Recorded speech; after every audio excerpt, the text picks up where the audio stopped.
Everyone, स्वागत है आप सबका आज के इस वीडियो में, जिसमें कि हम करने वाले हैं आज जो आपका एग्जाम हुआ था पॉलिटिकल साइंस का, इसके आंसर की को आज के इस वीडियो में देखेंगे।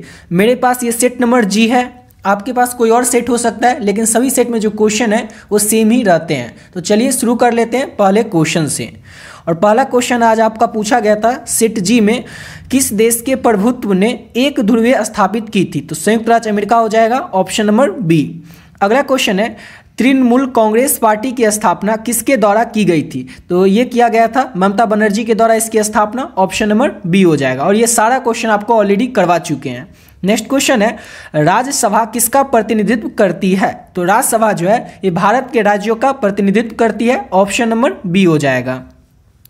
अगला क्वेश्चन है, संविधान के किस अनुच्छेद के तहत राष्ट्रपति अध्यादेश जारी कर सकता है? तो संविधान के जो है किस अनुच्छेद के तहत? अनुच्छेद नंबर 143 के तहत जो राष्ट्रपति होते हैं वो आदेश जारी कर सकते हैं, ऑप्शन नंबर डी हो जाएगा। अगला क्वेश्चन है हमारा, यूक्रेन पर रूस के द्वारा आक्रमण करने का मुख्य कारण क्या था? तो यूक्रेन के तेल संसाधन के कारण यूक्रेन पर रूस के द्वारा आक्रमण किया गया था, ऑप्शन नंबर ए हो जाएगा, यूक्रेन के तेल संसाधन। अगला क्वेश्चन है, निम्न में से कौन सा देश रूस पर अंतर्राष्ट्रीय प्रतिबंधों का लगातार विरोध कर रहा है? तो अमेरिका विरोध कर रहा है, ऑप्शन नंबर सी हो जाएगा। अगला क्वेश्चन है, राज्यसभा के कितने सदस्यों को राष्ट्रपति मनोनीत करते हैं? तो राज्यसभा के जो 12 सदस्य होते हैं उनको राष्ट्रपति के द्वारा मनोनीत किया जाता है, और ये क्वेश्चन आपको कई बार करवा चुके थे। अब अगला क्वेश्चन है हमारा, निम्न में से किस देश ने G20 शिखर सम्मेलन 2023 का आयोजन किया था? तो ये तो सबको पता होगा कि भारत के द्वारा ही किया गया था G20 शिखर सम्मेलन का आयोजन, यानी कि ऑप्शन नंबर बी हो जाएगा। अगला क्वेश्चन है, एक व्यक्ति एक वोट का सिद्धांत संबंधित है? तो ये संबंधित है राजनीतिक समानता से, ऑप्शन नंबर ए हो जाएगा। एक व्यक्ति एक वोट का जो सिद्धांत है ये राजनीतिक समानता से संबंधित है। अगला क्वेश्चन है, भारत और मालदीव दोनों किस क्षेत्रीय संगठन के सदस्य हैं? तो भारत और मालदीव दोनों ही जो है ना ये आसियान के सदस्य देश है, ऑप्शन नंबर ए हो जाएगा, आसियान के सदस्य देश हैं भारत और मालदीव। अगला क्वेश्चन है, एक वर्ष में कम से कम कितनी बार संसद की बैठक होना जरूरी होता है? तो एक वर्ष में कम से कम 2 बार संसद की बैठक होना जरूरी होता है, ऑप्शन नंबर बी हो जाएगा। अगला क्वेश्चन है, संयुक्त राष्ट्र दिवस कब मनाया जाता है? तो प्रत्येक वर्ष 24 अक्टूबर के दिन संयुक्त राष्ट्र दिवस मनाया जाता है, ऑप्शन नंबर बी हो जाएगा। अगला क्वेश्चन है, निम्नलिखित में से किस वाद में उच्चतम न्यायालय ने संविधान के मूल ढांचे का सिद्धांत प्रतिपादित किया था? तो केशवानंद भारती केस के बाद, केशवानंद भारती केस का जो विवाद हुआ था उसके बाद उच्चतम न्यायालय ने संविधान का जो मूल ढांचा था उसको उस सिद्धांत को प्रतिपादित किया था केशवानंद भारती केस के बाद। अगला क्वेश्चन है, भारत में न्यायिक पूर्वावलोकन का आधार रहा है? तो प्राकृतिक न्याय का सिद्धांत इसका नहीं हो जाएगा, इसका होगा विधि का शासन, ऑप्शन नंबर ए हो जाएगा। भारत में न्यायिक पूर्वावलोकन का आधार जो है ये विधि का शासन रहा है, ऑप्शन नंबर ए हो जाएगा। अगला क्वेश्चन है, किस अनुच्छेद के तहत उच्चतम न्यायालय भारतीय नागरिकों के अधिकारों की रक्षा करती है? तो अनुच्छेद 32 के तहत, ऑप्शन नंबर सी हो जाएगा। और देखिए आपको बता दें कि आज जो आपका एग्जाम हुआ था इसमें आपको ज्योग्राफी का जो हम पीडीएफ दिए थे इससे टोटल आपको क्वेश्चन, जबकि ज्योग्राफी में 50 ही बनाना था, लेकिन 68 क्वेश्चन जो है हम जो आपको पीडीएफ दिए थे इसी से पूछा गया था। सेम इसी तरह से लघुत्तरीय में भी केवल आपको 15 ही बनाना था, लेकिन 17 क्वेश्चन जो हम आपको पीडीएफ दिए थे उसी से पूछा गया था। तो अगर आप लोग भी अगर अभी तक ज्योग्राफी का पीडीएफ नहीं लिए, जिसका कि कल आपका एग्जाम होने वाला है ज्योग्राफी का पीडीएफ, तो आप भी इसका पीडीएफ ले सकते हैं केवल और केवल 20 रुपीज में। पे कैसे करना है और लेना कैसे है? तो ये जो नंबर आपको दिख रहा है 7903820891, इस नंबर पे आप लोगों को फोन पे, गूगल पे, पेटीएम किसी भी माध्यम से केवल और केवल 20 रुपीज पे कर देना है। पे करके स्क्रीनशॉट इसी नंबर से जो व्हाट्सएप है इस पे आपको भेज देना है, और स्क्रीनशॉट भेजने के बाद बस एक छोटा सा मैसेज कर देना है ज्योग्राफी, आपको पीडीएफ मिल जाएगा ज्योग्राफी का। और आपके एग्जाम में जो भी क्वेश्चन आएंगे ना 99% भी नहीं 100% क्वेश्चन आपको इसी पीडीएफ से देखने को मिल जाएगा। आप किसी भी सब्जेक्ट का चाहे तो ले सकते हैं, चाहे आपका सब्जेक्ट साइकोलॉजी, होम साइंस, कोई भी आर्ट्स में सब्जेक्ट हो तो आप लोग उसका पीडीएफ ले सकते हैं, समझ गए। और आज आप जो लोग लिए होंगे, बहुत सारे लोग लिए थे, जैसे कि पॉलिटिकल साइंस का पीडीएफ, तो पॉलिटिकल साइंस में टोटल आपको क्वेश्चन केवल 50 ही बनाना था, और टोटल 68 या 70 क्वेश्चन आपको उस पीडीएफ से देखने को मिला था जो हम आपको दिए थे। और साथ ही साथ लघुत्तरीय प्रश्न भी, तो जो भी बच्चे बचे हुए अभी तक नहीं लिए वो चाहे तो ज्योग्राफी का या आपका जो भी सब्जेक्ट हो उसका पीडीएफ ले सकते हैं, समझ गए। अब आते हैं अपने अगले क्वेश्चन पे। अगला क्वेश्चन है 16 नंबर हमारा, और 16 नंबर क्वेश्चन कर रहा है कि निम्नलिखित में से कौन भारत के राष्ट्रपति की इच्छा तक पद पर बने रह सकते हैं? तो राज्यपाल, ऑप्शन नंबर सी हो जाएगा। अगला क्वेश्चन है भारत में अब तक कितनी बार वित्तीय आपातकाल की घोषणा हो चुकी है? तो वित्तीय आपातकाल की जो घोषणा है अब तक 3 बार हो चुकी है, ऑप्शन नंबर सी हो जाएगा।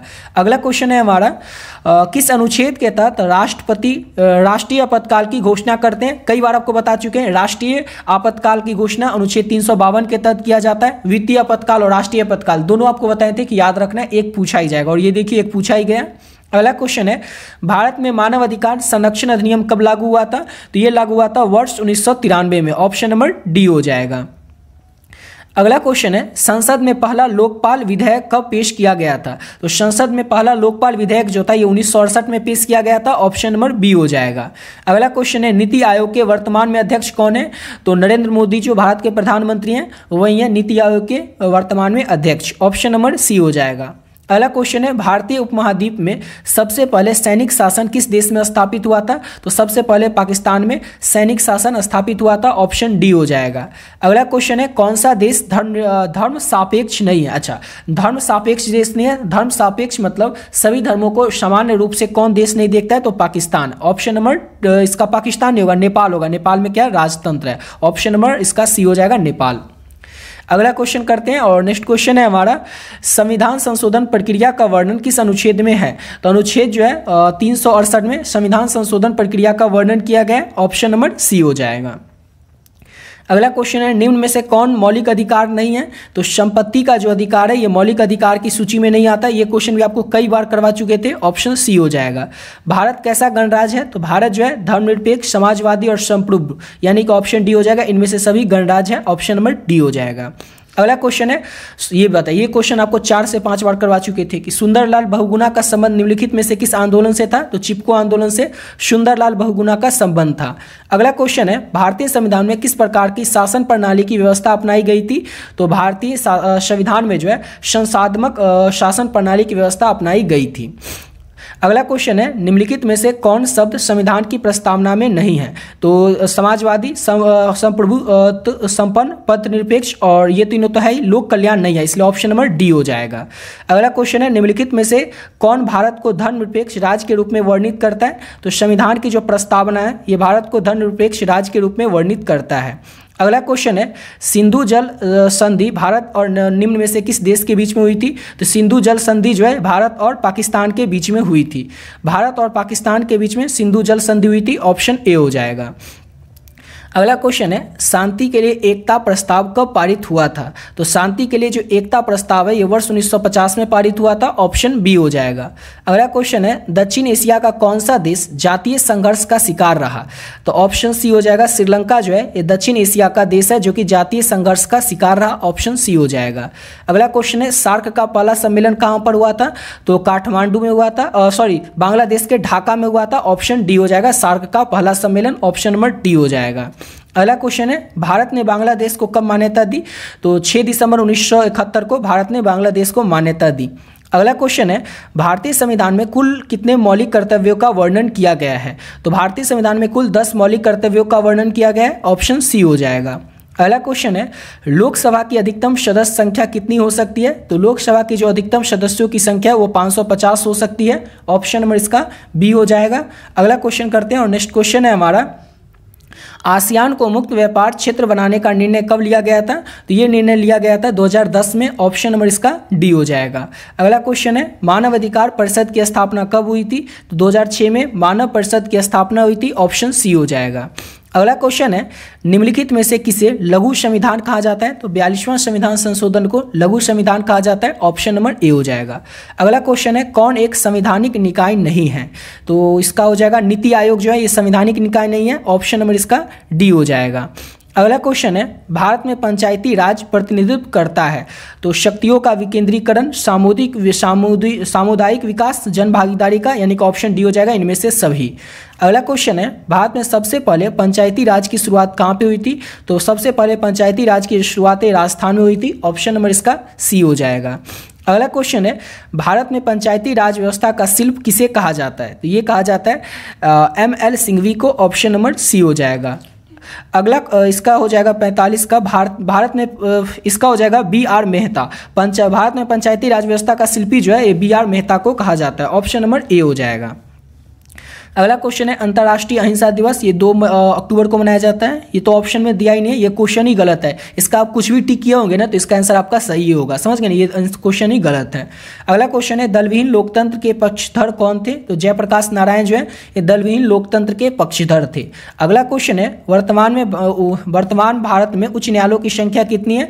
तो उच्च न्यायालयों की जो संख्या वर्तमान समय में 25 है। ऑप्शन नंबर इसका सी हो जाएगा। अगला क्वेश्चन है सर्वोच्च न्यायालय की स्थापना कब हुई थी? तो सर्वोच्च न्यायालय की जो स्थापना है ये 26 जनवरी 1950 को हुआ था। ऑप्शन नंबर इसका ए हो जाएगा। अगला क्वेश्चन है हमारा नेक्स्ट क्वेश्चन, अध्यात्मक शासन प्रणाली की शुरुआत कहाँ हुई थी? तो ये जो शुरुआत है ये अमेरिका में हुई थी। ऑप्शन नंबर इसका सी हो जाएगा। अगला क्वेश्चन है भारतीय संविधान का प्रथम प्रारूप किसके द्वारा तैयार किया गया था? तो डॉक्टर भीमराव अंबेडकर के द्वारा भारतीय संविधान का प्रथम प्रारूप तैयार किया गया था। ऑप्शन बी हो जाएगा। संविधान के मूल रूप से कितने अनुच्छेद हैं? तो संविधान में आपको याद रखना है मूल रूप से जो है 395 अनुच्छेद है। ऑप्शन नंबर बी हो जाएगा। इसका आपको बता दे इसका तो भारतीय संविधान का प्रथम जो प्रारूप था ये किसके द्वारा तैयार किया गया था? तो ये हो जाएगा आपका BN राव। तो इसका देखिए BN राव होगा, डॉक्टर भीमराव अंबेडकर नहीं होगा। भारतीय संविधान का प्रथम प्रारूप जो था ये BN राव के द्वारा तैयार किया गया था। ऑप्शन सी हो जाएगा। संविधान के में मूल रूप से कितने अनुच्छेद होते हैं? तो 395 अनुच्छेद होते हैं संविधान में मूल रूप से। ऑप्शन बी हो जाएगा। अगला क्वेश्चन है संविधान निर्माती सभा के अध्यक्ष कौन थे? तो डॉक्टर अंबेडकर थे। डॉक्टर अंबेडकर नहीं, डॉक्टर राजेंद्र प्रसाद थे संविधान निर्माती सभा के अध्यक्ष। ऑप्शन नंबर इसका ए हो जाएगा। अगला क्वेश्चन है निम्नलिखित में से कौन सा राज्य का सबसे महत्वपूर्ण तत्व है? तो राज्य का सबसे महत्वपूर्ण तत्व होता है संप्रभुता। ऑप्शन नंबर सी हो जाएगा। अगला क्वेश्चन है निम्नलिखित में से राष्ट्रपति की नियुक्ति किस करते हैं? तो कौन नियुक्ति करते हैं राष्ट्रपति की? तो ऑप्शन नंबर इसका क्या हो जाएगा? ऑप्शन में क्या क्या है? तो भारत के महान न्यायवादी, भारत के नियंत्रक, एक महालेखा परीक्षक। इसका राष्ट्रपति किस भारत में निम्नलिखित में से राष्ट्रपति किसकी नियुक्ति, अच्छा राष्ट्रपति जो है ना किसकी नियुक्ति करते हैं? तो इन सभी की नियुक्ति करते हैं, इसलिए ऑप्शन नंबर इसका डी हो जाएगा, इनमें से सभी। अगला क्वेश्चन है निम्न में से कौन भारतीय गणतंत्र का प्रमुख है? भारतीय गणतंत्र का जो प्रमुख है वो राष्ट्रपति होते हैं। ऑप्शन नंबर इसका ए हो जाएगा। अगला क्वेश्चन है हमारा बिहार में लोकसभा की कितनी सीटें हैं? ये तो बच्चे को पता है कि बिहार में लोकसभा की जो सीटें हैं वो कितनी हैं? तो 40 हैं। ऑप्शन नंबर इसका ए हो जाएगा। अगला क्वेश्चन करते हैं, नेक्स्ट क्वेश्चन है लोकसभा की प्रथम महिला अध्यक्ष कौन है? तो मीरा कुमार तो नहीं होगा, इसका होगा ऑप्शन नंबर मीरा कुमार तारकेश्वर सिंह। इसका ऑप्शन नंबर बी हो जाएगा। लोकसभा की प्रथम महिला अध्यक्ष जो है वो मीरा कुमार है। ऑप्शन नंबर बी इसका हो जाएगा बी। अगला क्वेश्चन करते हैं और नेक्स्ट क्वेश्चन है हमारा निम्नलिखित में से कौन सा विधेयक राज्यसभा में प्रस्तावित नहीं किया जाता है? तो धन विधेयक जो है इसको राज्यसभा में प्रस्तावित नहीं किया जाता है। ऑप्शन सी हो जाएगा। अगला क्वेश्चन है संविधान की व्याख्या करने का अधिकार किसे है? तो सर्वोच्च न्यायालय को संविधान की व्याख्या करने का अधिकार है। ऑप्शन नंबर डी हो जाएगा। अगला क्वेश्चन है निम्न में से भारत का मालदीव में रणनीतिक हित का प्रमुख कारण क्या था? तो हिंद महासागर में भारत की समुद्री रक्षा ये प्रमुख कारण था। ऑप्शन बी हो जाएगा। अगला क्वेश्चन है हाल ही में भारत और मालदीव के संबंधों को प्रभावित करने वाले प्रमुख कारण कौन कौन से हैं? तो पहला इसका कारण क्या है? मालदीव और भारत की सैनिक उपस्थिति, पहला ही कारण हो जाएगा। ऑप्शन नंबर इसका ए हो जाएगा। अगला क्वेश्चन है निम्न में से कौन सार्क का सदस्य नहीं है? तो सार्क का सदस्य इसका ऑप्शन नंबर सी हो जाएगा, म्यांमार नहीं है। अगला क्वेश्चन है भारत और चीन की लड़ाई कब हुई थी? तो वर्ष 1962 में। कई बार आपको ये बता ही चुके हैं। यूरो क्या है? तो यूरोपीय संघ की मुद्रा। ये सब क्वेश्चन आपको करवा चुके हैं और ये सब क्वेश्चन आपको पीडीएफ में ऑलरेडी बता चुके थे। मैकमोहन रेखा कहाँ स्थित है ये भी आपको बता चुके हैं। मैकमोहन रेखा जो है अरुणाचल प्रदेश में स्थित है। ऑप्शन बी हो जाएगा। भूमंडलीकरण किस विचारधारा पर आधारित है? तो भूमंडलीकरण जो है ये उदारवाद पर आधारित है। ऑप्शन डी हो जाएगा। अगला क्वेश्चन है एशिया का कौन सा देश G7 का सदस्य है? G7 का सदस्य है तो जापान हो जाएगा। ऑप्शन इसका सी हो जाएगा। अगला क्वेश्चन करते हैं और नेक्स्ट क्वेश्चन है राज्यसभा का पदेन सभापति कौन होता है? तो राज्यसभा का जो पदेन सभापति है वो उपराष्ट्रपति होते हैं। ऑप्शन बी हो जाएगा। कानून का समान संरक्षण पद कहाँ से लिया गया था? तो कानून का समान संरक्षण पद जो है ये लिया गया था संयुक्त राज्य अमेरिका से। ऑप्शन ए हो जाएगा। संविधान संशोधन विधेयक संसद के किस सदन में प्रस्तुत किया जाता है? तो इसमें ऑप्शन इसका हो जाएगा डी, इनमें से कोई नहीं, क्योंकि दिया ही नहीं है ऑप्शन में। अगला क्वेश्चन है हमारा, संविधान का 106वां संशोधन संबंधित है, तो किससे संबंधित है? तो ये महिला आरक्षण से संबंधित है, ऑप्शन बी हो जाएगा। संविधान के किस भाग में केंद्र राज्य संबंध का वर्णन किया गया है? तो भाग इसका हो जाएगा 11 में, ऑप्शन सी हो जाएगा। अगला क्वेश्चन है, सूचना का अधिकार आंदोलन की शुरुआत कहाँ से हुआ था? तो राजस्थान से हुआ था सूचना के अधिकार आंदोलन की शुरुआत। किस प्रधानमंत्री ने मंडल आयोग की सिफारिशों को लागू किया था? तो मोरारजी देसाई ने मंडल आयोग की सिफारिशों को लागू किया था, ऑप्शन डी हो जाएगा। अगला क्वेश्चन है, इस फरक्का समझौता है, ये सब क्वेश्चन आपको बता चुके हैं। फरक्का समझौता जो है इसका हो जाएगा नदी जल संधि, इसका व्यापार, उसके बाद है सीमा समझौता, इसका हो जाएगा ऑप्शन नंबर डी, इनमें से कोई नहीं। अगला क्वेश्चन है हमारा, प्रथम अन्य पिछड़ा वर्ग आयोग का अध्यक्ष कौन है? तो प्रथम अन्य पिछड़ा वर्ग आयोग का जो अध्यक्ष है वो काका कालेकर है, ऑप्शन सी हो जाएगा। ये भी क्वेश्चन आपको कई बार बता चुके हैं। भारतीय संसद में महिलाओं के लिए कितना प्रतिशत स्थान आरक्षित करने का निर्णय लिया गया था? तो ये निर्णय लिया गया था 33%, ऑप्शन सी हो जाएगा। अगला क्वेश्चन है, वित्त विधेयक को राज्यसभा कितने दिनों तक रोक सकती है? तो वित्त विधेयक को जो राज्यसभा होती है 14 दिनों तक रोक सकती है, ऑप्शन सी हो जाएगा। अगला क्वेश्चन है, बिहार में पंचायतों में महिलाओं के लिए 50 सीटें आरक्षित की गई थी, कब की गई थी? तो ये की गई थी 2006 में, ऑप्शन बी हो जाएगा। अगला क्वेश्चन है, भारतीय संविधान की प्रस्तावना में संशोधन किया गया था, तो 42वां संशोधन के द्वारा, ऑप्शन बी हो जाएगा। अगला क्वेश्चन है, समवर्ती सूची में कितने विषय होते हैं? तो 52 विषय होते हैं समवर्ती सूची में, ऑप्शन बी हो जाएगा। भारतीय संविधान को अपनाया गया था, तो संविधान सभा के द्वारा भारतीय संविधान को अपनाया गया था, ऑप्शन ए हो जाएगा। अगला क्वेश्चन है, किसी भी राज्य में राष्ट्रपति शासन की अवधि बढ़ाया जा सकता है, अधिकतम कितने वर्षों तक? तो इसका हो जाएगा ऑप्शन नंबर सी, 3 वर्षों तक। अगला क्वेश्चन है, भारत के राष्ट्रपति को उसके पद से हटाया जा सकता है, तो ये हटाया जा सकता है संसद के द्वारा, ऑप्शन डी हो जाएगा। भारत के किस राष्ट्रपति को मिसाइल मैन की संज्ञा दी गई है? तो बच्चे को पता है, डॉक्टर एपीजे अब्दुल कलाम को, ऑप्शन सी हो जाएगा। राष्ट्रपति पद के उम्मीदवार के लिए आवश्यक आयु कितनी होनी चाहिए? तो सबको पता है 35 वर्ष, कई बार ये सब क्वेश्चन आपको बता चुके हैं। अगला क्वेश्चन है, कौन दूसरों से असंगत है? तो इसका ऑप्शन नंबर हो जाएगा ए, डॉक्टर राजेंद्र प्रसाद। अगला क्वेश्चन है, योजना आयोग के प्रथम अध्यक्ष कौन थे? तो योजना आयोग के जो प्रथम अध्यक्ष हैं वो पंडित जवाहरलाल नेहरू थे, ऑप्शन सी हो जाएगा। न्यायिक पूर्वालोकन की व्यवस्था की गई थी, तो ये कहाँ पे की गई थी? तो ब्रिटेन में की गई थी, ऑप्शन बी हो जाएगा। अगला क्वेश्चन है, निम्न में से कौन सा सैन्य गठबंधन पश्चिमी गुटों के द्वारा नहीं बनाया गया था? तो कौन सा नहीं बनाया गया था? तो वार्सा पैक्ट, ऑप्शन डी हो जाएगा। नाटो का मतलब क्या होता है? ये भी कई बार आपको बता चुके हैं, North Atlantic Treaty Organization, option A हो जाएगा। अगला क्वेश्चन है, वार्सा संधि का प्रमुख काम क्या था? तो वार्सा संधि का प्रमुख काम था यूरोप में नाटो सेनाओं का मुकाबला करना, ऑप्शन सी हो जाएगा। अगला क्वेश्चन है, निम्न में से कौन सी घटना द्वितीय विश्व युद्ध के बाद हुई थी? तो द्वितीय विश्व युद्ध के बाद राष्ट्र संघ की स्थापना हुई थी, ऑप्शन डी हो जाएगा।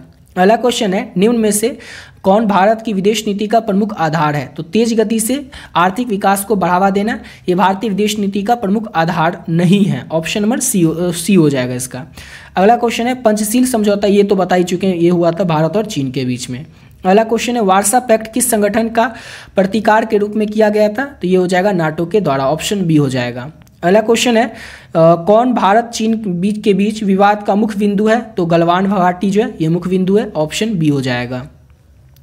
अगला क्वेश्चन है, 1977 के आम चुनाव के बाद भारत के प्रधानमंत्री को, ये सब क्वेश्चन आपको करवा चुके हैं, मोरारजी देसाई, ऑप्शन सी हो जाएगा। लास्ट क्वेश्चन है, योजना आयोग का गठन किस वर्ष किया गया था? तो वर्ष 1950 में योजना आयोग का गठन किया गया था। इसी के साथ वीडियो पे कंप्लीट करते हैं। आप लोगों को जितना क्वेश्चन बताएं, ये सब क्वेश्चन अभी बताएं, ये सब क्वेश्चन आपको पहले ऑलरेडी करवा चुके थे, समझ गए? तो आशा करता हूँ आप लोगों का परीक्षा अच्छा ही गया होगा। मिलते हैं नेक्स्ट वीडियो में नए वीडियो के साथ।